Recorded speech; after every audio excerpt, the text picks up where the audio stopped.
Bienvenue à tous, vous regardez i24 News, c'est l'heure de votre journal des sports. Très joli programme aujourd'hui, regardez les principaux titres de votre édition. Au menu du jour, la Ligue des Champions, ça continue, Manchester et Dortmund sont en mauvaise position en championnat, ils comptent sur l'Europe. Pour se remettre dans le bon chemin, une véritable opération commande.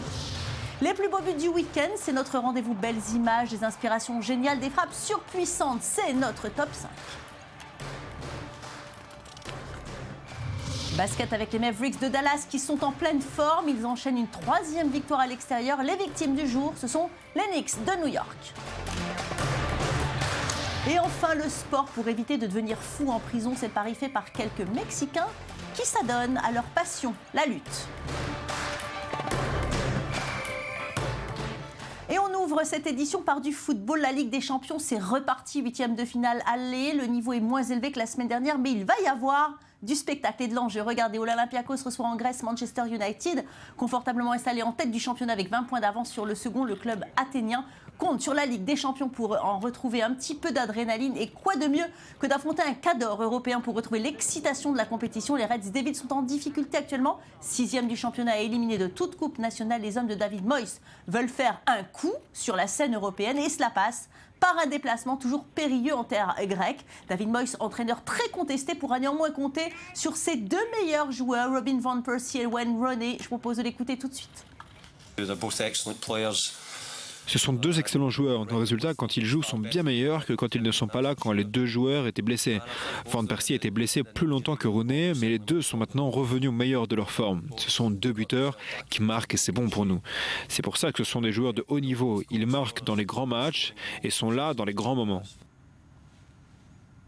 Et on continue avec la Ligue des Champions. Le Zénith Saint-Pétersbourg accueille le Borussia Dortmund. Les Allemands ne sont plus aussi étincelants que la saison passée. Ils avaient perdu en finale. Actuellement, 3e de Bundesliga avec 20 points de retard sur le Bayern de Munich. Dortmund enchaîne les hauts et les bas. Ce week-end encore, ils ont perdu 3-0 face à Hambourg. Premier non renégable. Les Russes, de leur côté, sont en pleine trêve hivernale depuis le début décembre et reprendront la compétition que mi-mars. Actuellement, second du championnat, égalité de points avec le Lokomotiv Moscou. Les joueurs de Spalletti risquent d'arriver à court de forme, mais les joueurs du Borussia ne semblent pas y accorder tant d'importance que ça. Je ne vois aucun avantage à cela. Ils se sont bien entraînés, ils ont de très bonnes infrastructures. Ils se sont beaucoup préparés ces dernières semaines. Ils ont joué des rencontres amicales et ils seront prêts pour le match contre nous. Je ne vois pas en quoi c'est un avantage pour nous. Mais avant de repartir pour une nouvelle semaine de football, je propose de revenir sur les plus beaux buts du week-end. C'est l'heure de notre top 5. Vous allez le voir, nos attaquants se sont régalés. Nous avec, direction la Grèce pour une rencontre entre le PAOK et le Panthakikos. Après une première mi-temps sans but, Eskiskas s'approche de la surface et place une frappe surpuissante. La batte est flottante et surprend le gardien, parti du mauvais côté. Il effleure le ballon mais ne peut l'empêcher de rentrer. Le PAOK finit par l'emporter, 3-0. Et on continue avec les Pays-Bas. L'Ajax domine sans partage le championnat, rencontre face à Alkmaar. Une victoire 4-0 avec un doublé de Duarte. Le joueur néerlandais inscrit le dernier but du match. Il laisse son vis-à-vis sur place et envoie sa frappe en force sous la barre. C'est magnifique.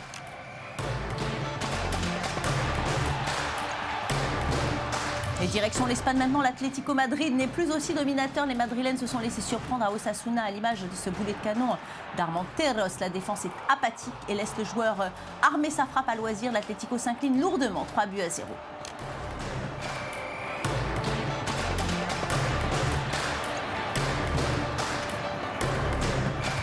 Toujours en Espagne, le Real Madrid ne s'est pas fait prier ce week-end pour prendre la tête du championnat. La Casablanca s'impose sur Elche et le second but est une pure merveille. Regardez, Gareth Bale hérite du ballon à l'extérieur de la surface. Un pas d'élan et c'est un véritable missile qui part de la chaussure du Gallois, transversale, rentrante, splendide. Et on termine ce top 5 en Allemagne avec l'effondrement du Borussia Dortmund. Les Noirs et Jaunes perdent 3-0 sur le terrain d'Hambourg. Et le dernier but encaissé est absolument incroyable. Un coup franc de 40 mètres que Çalhanoğlu catapulte dans la lucarne du gardien. Certainement un des plus beaux buts de l'année. Je vous laisse apprécier.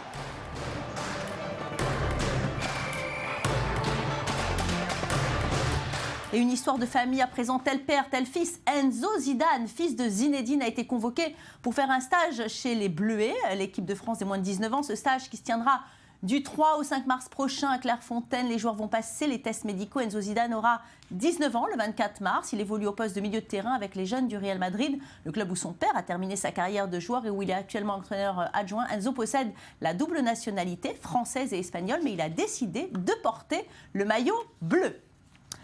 Autre information, le quotidien Le Monde a décidé de saisir le tribunal constitutionnel, l'équivalent de la Cour de cassation espagnole, après la confirmation de sa condamnation par la justice à verser 300 000 € de dommages et intérêts au Real Madrid pour atteinte à son honneur. En cause, un article du journal intitulé « Dopage, le football après le cyclisme » qui évoquait un lien entre le Real Madrid et le FC Barcelone et le docteur espagnol Fuentes, docteur qui était condamné en avril 2013 pour une affaire de dopage. Le Monde a également été condamné à verser 15 000 € de dommages et intérêt au FC Barcelone pour les mêmes faits. Allez, on va prendre tout de suite des nouvelles de Nicolas Anelka. L'attaquant est passé devant la Fédération anglaise de football. Je vous rappelle qu'il s'était fendu une quenelle sur un stade anglais après un but en décembre dernier. La quenelle, ce signe antisémite très controversé, popularisé par Dieudonné. Le joueur de 34 ans encourt au minimum 5 matchs de suspension. Anelka a toujours plaidé non coupable. Il décrit ce geste comme une façon de dire non au système. Il y a quelques semaines, le ministre de l'Intérieur britannique a interdit Dieudonné d'entrer sur le territoire. La décision de la Fédération anglaise, eh bien, ça sera cette semaine. L'international espoir de Montpellier, Mbaye Dieng, a été condamné à 18 mois de prison avec sursis et 700 € d'amende par le tribunal correctionnel. Il a été puni pour délit de fuite et conduite sans permis au volant d'une Ferrari. Le joueur a accroché 4 voitures et a terminé sa course folle en rentrant dans un arbre. Un moment de folie, selon le jeune joueur, déjà suspendu en 2012 pour sortie nocturne. La star sud-américaine Falcao a dénoncé l'utilisation de son image au cours de la campagne pour les législatives du 9 mars prochain. En Colombie, il a déclaré ne soutenir aucun parti politique ni aucun candidat au Congrès. Le joueur menace d'engager des poursuites judiciaires. Falcao est apparu dans un photomontage de campagne du candidat Jorge Franco Pineda du parti Option Citoyenne. Ce dernier s'est excusé sur sa page Facebook. Il a assuré que les photos avaient été retirées. Les bénéfices de la pratique du sport en prison, un sujet dont nous avons souvent parlé. Le sport avec ses valeurs et ses fondamentaux aide parfois dans des situations désespérées. Vous allez le voir au Mexique, une maison d'arrêt utilise la lutte pour réhabiliter ses prisonniers et parfois ils atteignent un niveau quasi professionnel, une façon de s'évader pour ne pas ressombrer dans la criminalité. Le reportage d'Oribam. C'est un sport hors du commun, la lutte. Et ces hommes ne s'entraînent pas pour des spectacles grand public. Ils sont tous prisonniers au pénitencier de Santa Marta à Mexico. Ces détenus peaufinent leurs mouvements et leurs prises 2 fois par semaine. Une façon de se détendre et d'oublier la vie en prison. La lutte est un petit soulagement car ça me permet de m'évader de cet environnement cloisonné, d'oublier ma peine de prison. Nous ne savons pas quand nous allons sortir. Tout ce que nous faisons, c'est purger notre peine. Le Mexique a un très fort taux de criminalité. Les homicides sont courants, surtout ceux liés aux rivalités entre dealers de drogue. La lutte est un des sports les plus populaires dans ce pays depuis 1863. Les Mexicains ont créé le célèbre masque Lucha Libre qui est utilisé par les lutteurs dans le monde entier aujourd'hui. Mais la lutte n'est pas le seul passe-temps dans les prisons et les centres de détention mexicains. Depuis l'année dernière, une prison pour jeunes à Mexico propose des cours de yoga pour calmer la tension entre les prisonniers.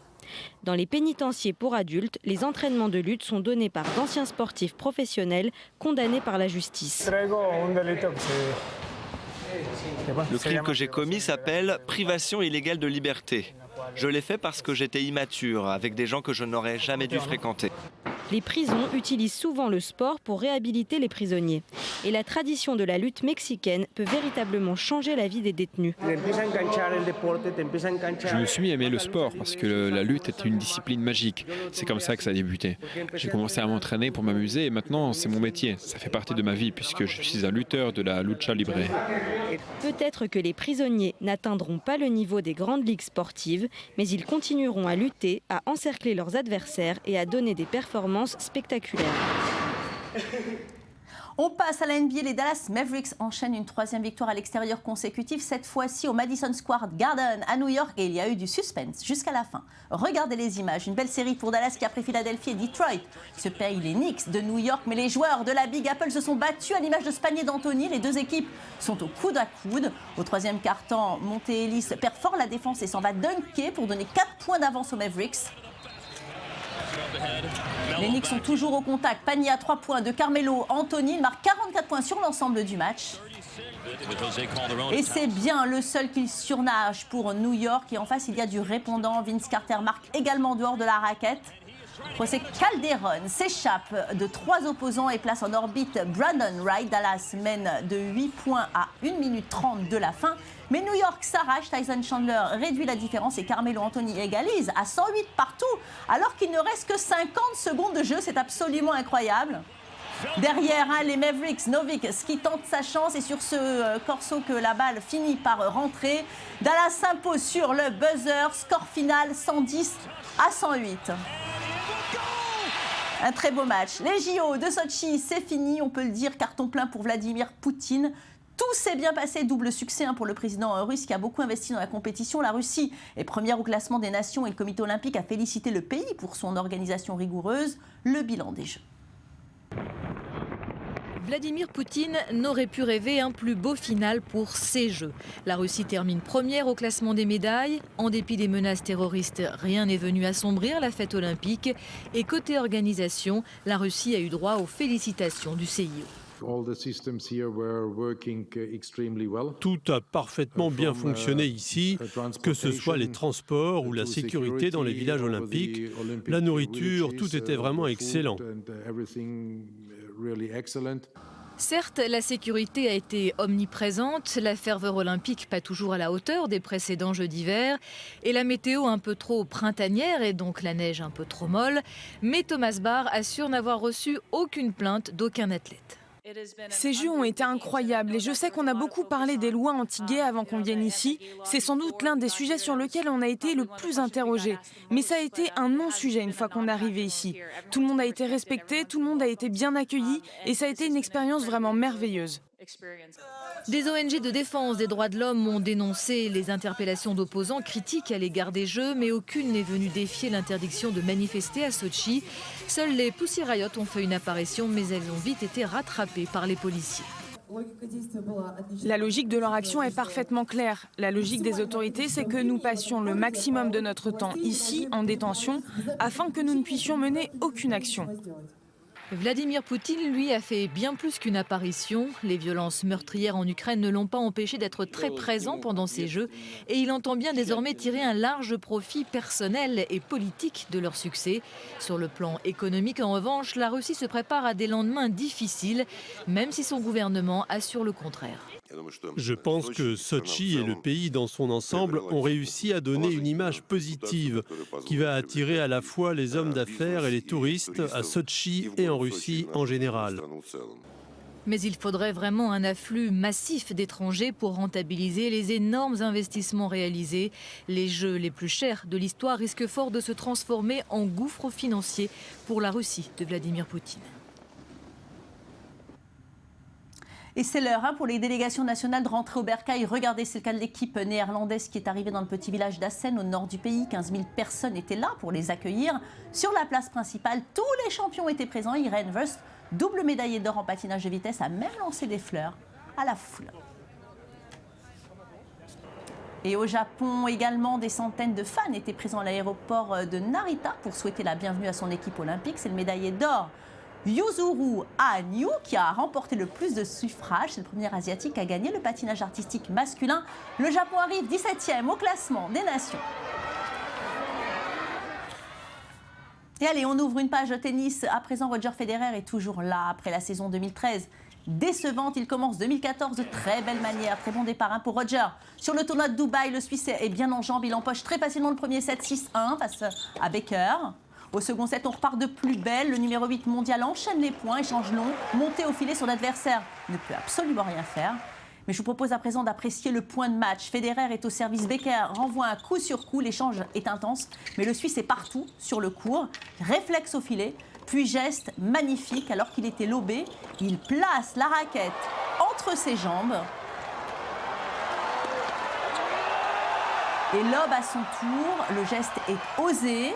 Parfaitement réalisé, le public est admiratif et laisse exploser sa joie. Un break suffit à Federer pour l'emporter sur son service. Le retour de Becker est dans le filet. Score final 6-1, 6-4. Allez, on part tout de suite pour l'Afrique du Sud à présent. Suite de l'affaire Pistorius, le champion paralympique suspecté d'avoir tué sa petite amie lors de la Saint-Valentin 2013. Eh bien, le procès s'ouvre lundi. Un véritable événement pour les Sud-Africains. Ils pourront suivre le procès à la radio. La télé n'a été autorisée qu'à diffuser quelques parties de l'audience. L'annonce du verdict et les témoignages des experts appelés à la barre seront retransmis, mais pas ceux des témoins cités par la défense ni la déposition de l'accusé lui-même.